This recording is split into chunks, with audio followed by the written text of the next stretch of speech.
But first, a Just Stop Oil activist has been jailed for 6 months following a slow march protest. Good thing too, I'd say. I know our prisons are full, I know our courts are backlogged, but at least this devious criminal will no longer be free to roam the streets, leaving a devastating trail of terror in his wake. Am I right? Give us a call. Let's waste no more time and kick off with what I think is one of the more interesting stories of the day. And this is about protest and punishment. As you know, our government has been quite serious about cracking down on protest. And the trouble is, though, with our criminal justice system starved of cash and overflowing with ne'er-do-wells and criminals, that we end up in a very unfortunate situation. I'm going to try and outline for you now that protesters who are punished to the full extent of the law end up appearing, to my eyes at least, as worse than paedophiles and wife batterers who seem to get lesser sentences. So let me run this past you. A climate activist, Wright, has been jailed for 6 months yesterday after pleading guilty to taking part to a peaceful, slow march protest on a London road. The sentence handed down to Stephen Gingell, 57, is thought to be the first jailing under this new law that critics say makes anyone walking in a road liable for prosecution for interference with key national infrastructure. It's Section 7 of the Public Order Act 2023. We're talking about Suella Braverman, I think, and Priti Patel were big fans of this. They're responsible for the legislation. And it bans any act that prevents newspaper printing presses, power plants, oil and gas extraction or distribution sites, harbours, airports, railways or roads from, quotes, being used or operated to any extent.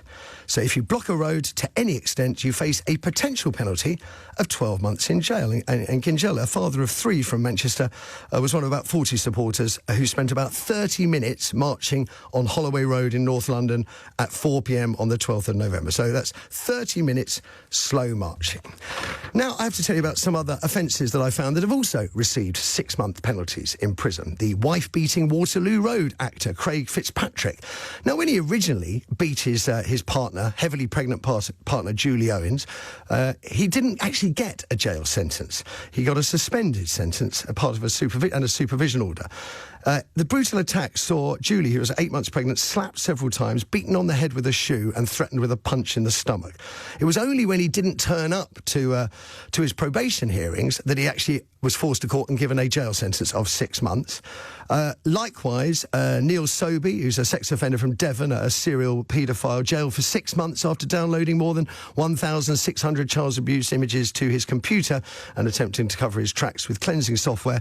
I have to tell you that this, unfortunately, was not the first time that Sobey was found to be breaking the law. He was spared jail when he was first caught in 2014 with 2,579 images or movies of children. He received a suspended sentence, which expired in 2016, exactly 4 weeks before he downloaded more images. And it goes on and on and on. So, in my mind at least, dear listener, we have a man who committed the heinous crime of walking slowly for 30 minutes, is equated, in my mind at least, sentence-wise, with a serial paedophile and a wife batterer. Now, I know a lot of you out there don't like protesters and don't like demonstrations, but frankly, even you must be horrified at the idea that we equate protest now with sex abuse, paedophile and wife beating. Love to hear your thoughts. 0345 6060 973 is the number. We're going to speak first to Fiona Atkinson, a Just Stop Oil spokesperson. It was a Just Stop Oil protest where this happened. Good morning to you, Fiona. Hi, Matthew. Thank you so much for having me on, because this needs shouting from the rooftops, doesn't it? Well, yes, I think it does.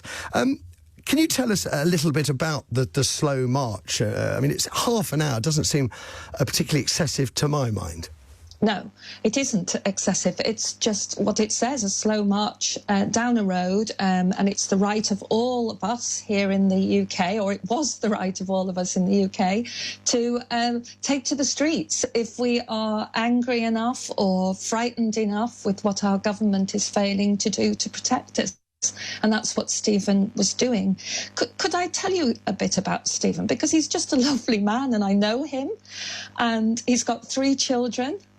And it seems to me he's a political prisoner, that he's ended up in jail because he cares. He's a good man. He's funny, he's wise, he's thoughtful. If he was sitting here now talking to you, Matthew, you'd you'd get on with him, and he was doing a non-violent protest. That I think is worth stressing, non-violence, because I think that is critical to this debate. Was there at the time any warning by officers, get off the streets or we are going to arrest you, prosecute you and throw you in prison?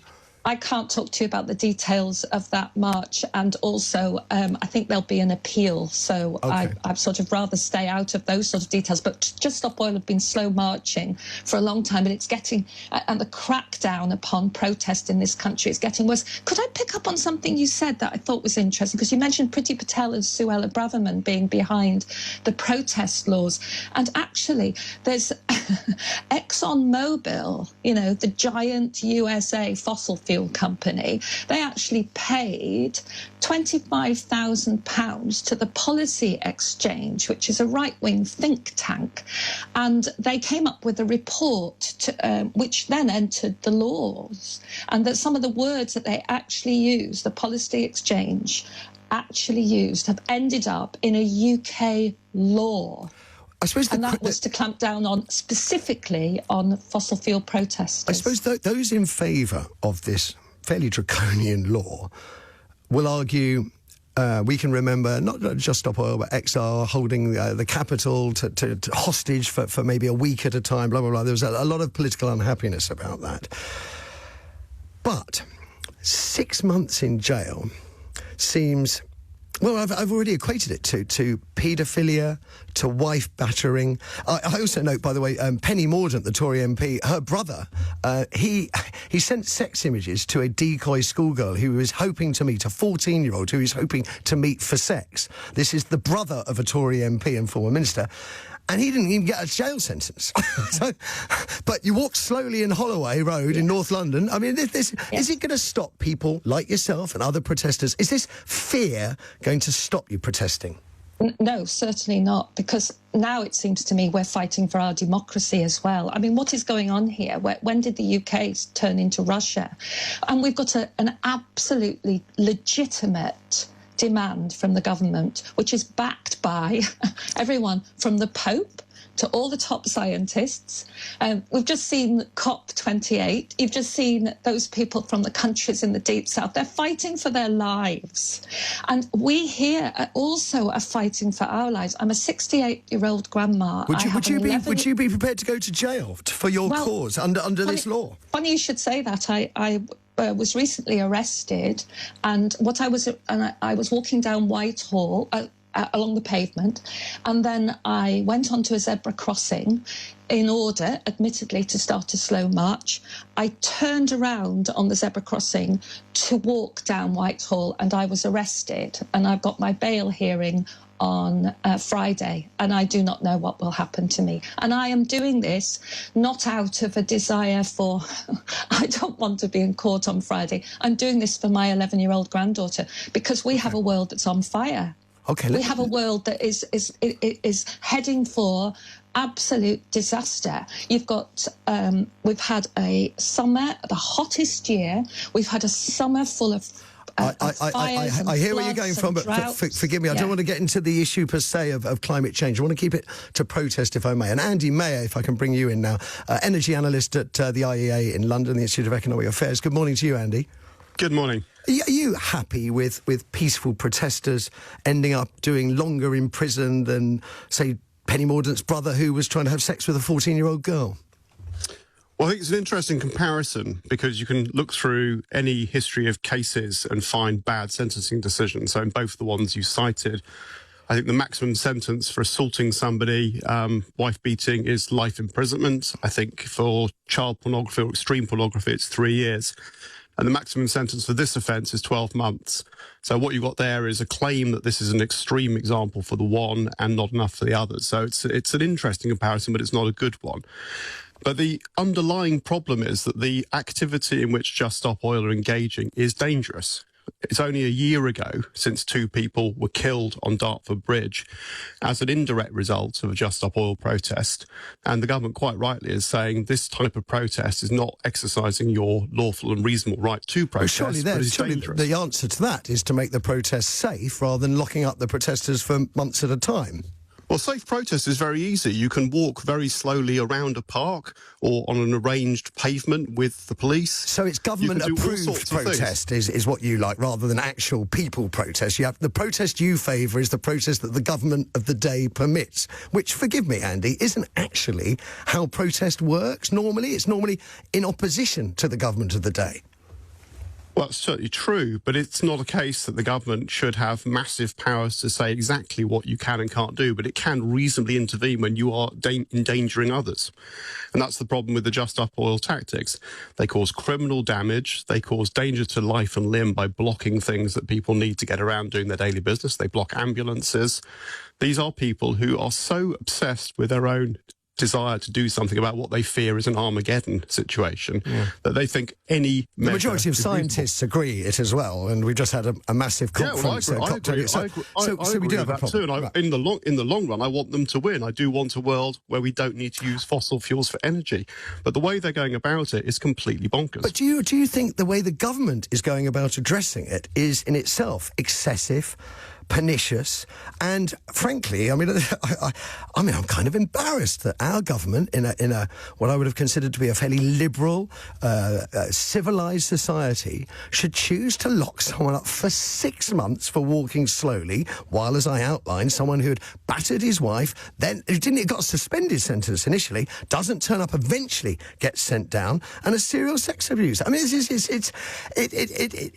is equating protest, at least, with heinous crimes, and it shouldn't be, should it, Andy? Well, you are equating those two things. You're taking two bad sentences. We can compare sentences. You're taking two bad sentences. Three, actually. To try and make a claim about another. I mean, come on. I mean, this is. Well, why didn't you come up with something to make a different case? The law has been implemented to try and stop this protest movement from disrupting everybody else's lives and endangering people. And if it fails, if the law fails to achieve that? If you block oil terminals, you cause a real risk to life and limb, particularly in winter. But that's a whataboutery, isn't it? We're talking about walking down the Holloway Road in North London for half an hour. There's no oil terminal in the Holloway Road because I live nearby. If Just Stop Oil's lawyers believe that is an unjust sentence, they can appeal it, and I'm sure they will. But it doesn't remove the point that these are a dangerous type of protest. No, I can hear that some people may consider them dangerous, but as I said, I can find unlimited. These are the first three that I came to. I could spend all day and probably produce thousands of similar cases of people being treated equally or perhaps less harshly by the law for crimes that many other people would consider to be heinous and vile. Andy, thank you. I'll give a last word to you, Fiona. You're causing meddlesome trouble everywhere and threatening life. Thank you, because you've just been listening to a climate denier. The real danger on the contrary, he said he accepted it. So no, he said a long term. If you listen to him carefully, he said long term, and we haven't got a long term. We're burning now. We're heading towards an absolute hellish future. That is agreed. So you've just had on somebody, by the way, who's funded by dark money. James O'Brien came up against the think tank he belongs to. Let's get to the point. Protest. Yeah, the point of protest is we have every right, and Stephen has every right to stand in that street because he's got 3 children, and all our children are under threat from the climate crisis. It's a climate breakdown. It's happening now. I understand the passion of that. I just want to keep to the issue of protest. But the trouble is, the protest is the reason Stephen did it. He loves his kids, and anybody I understand. I've got people mentioning that gay pride is in itself a form of protest, and someone here is asking, are 500,000 party-minded gay people going to be arrested? And this kind of protest is how we bring about social change. You can't do it by sitting at home writing petitions. The fossil fuel companies would love us to stay at home writing petitions, but we're not. We're out on the streets. Please join Just Stop Oil. Fiona Atkinson, lovely talking to you, and I wish you all the best with Friday. Let's take a caller now. Andrew from Deptford has given us a ring about protesters. Good morning to you, Andrew. Yes, it's all very well for the... Good morning, Willie. Morning. It's all very well saying they have a legal right, etc., etc. But when you have a 97-year-old mother stuck in a traffic jam caused by Just Stop Oil with a suspected heart attack and can't get through because there's no room for traffic to move, does that make Just Stop Oil responsible for possible murder? because well, it would be manslaughter, but by a legal definition, I don't know. I mean, by the same vestige, you would have to then argue that every traffic jam that's caused by poor council processes in terms of I don't know, that things are too slow because there are too many roadworks. It's not being run properly. I live in central London. It's like that all the time. Then hang on. Then you would have to say that any excessive traffic caused by poor performance should also be punishable. No.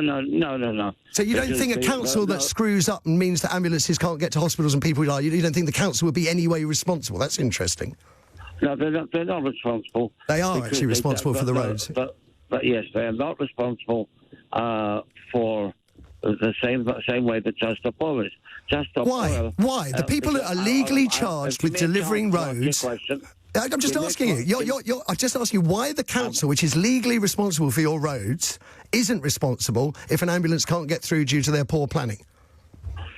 Because Just Stop Oil actually. I didn't mention Just Stop Oil. I'm just asking. No. I'm just asking why you think a Just Stop Oil protest is responsible for someone's death, but a council with bad road planning isn't. Hello. Yeah. Hello. Because the council don't go out purposely to stop traffic. Yes, they. I don't think Just Stop Oil went purposely out to kill somebody in an ambulance. They are purposely stopping and disrupting and stopping traffic. The council are not. They're just messing things up. Right, but they're not responsible. Okay. So what about the idea that locking someone up for walking slowly, right? Locking someone up for walking slowly, and yet we have paedophiles and wife-beaters that don't get treated as harshly. Well, what do you think about that? Again, the two things are not related. With regards to Just Stop Oil, first, we don't know the full story of what actually went on. However, Just Stop Oil, again, are causing... No, you said this already. I've got that bit, Andrew. I'm just trying to ask you why a paedophile doesn't get as long in prison as a bloke who walks slowly. Just asking. Help me out. That is something that, first, it's an unfair question. Why? We're talking about jail and sentences. I'm asking you whether someone who gets 6 months for walking slowly is as heinous, more heinous, or less heinous than a paedophile who doesn't get any sentence at all. That's a simple question. It's the same answer. Both are criminals. Both have been sentenced. If you give me a chance to answer, it's the same answer as why a murderer will get less time than someone who does white-collar crime.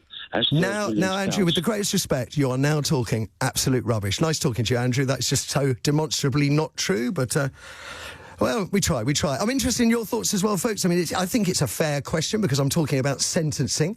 According to what I see in front of me, walking slowly in a protest, 6 months in prison. Penny Mordaunt's brother tried to have sex with a 14-year-old girl, no prison sentence at all. Doesn't seem fair to me. Is it fair to you? Back from Brixton messages. You're being cheap this morning, Matthew. You don't need to keep mentioning Penny Mordaunt in relation to her brother. It's cheapening the point you're trying to make. Is it? I'm trying to make the point that...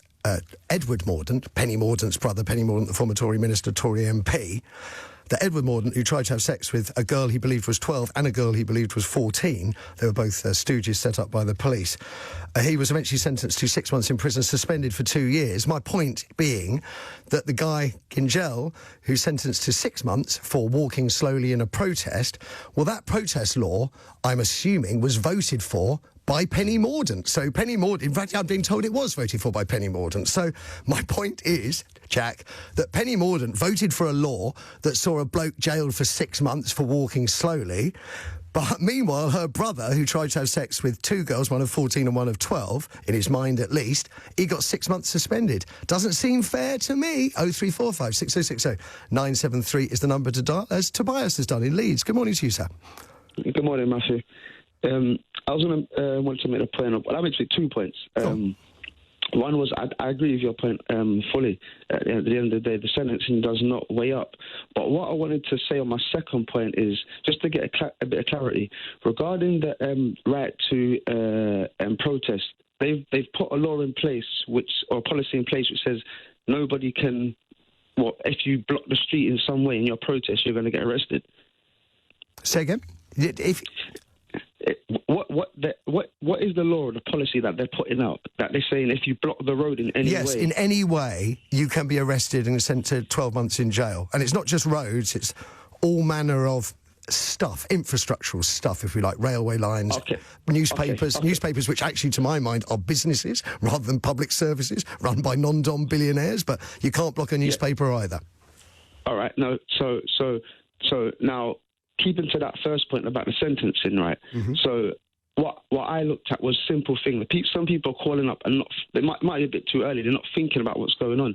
Or if they are thinking about it, they've got a bit too much privilege.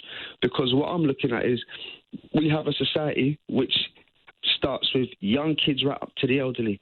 We have different people with different problems, and our society is very complex. Mm-hmm. So, for example, now, we've got a bunch of school kids that say we want to protest about something happening regarding school kids. They end up blocking the road. What, we're going to arrest school kids and put them in prison? Now let's go to the total opposite and say we've got veterinary elderly people that worked in the Air Force or in the Army, and they don't like the way they're being treated. They go on a protest. We're going to lock up our veterans then, yeah? Possibly.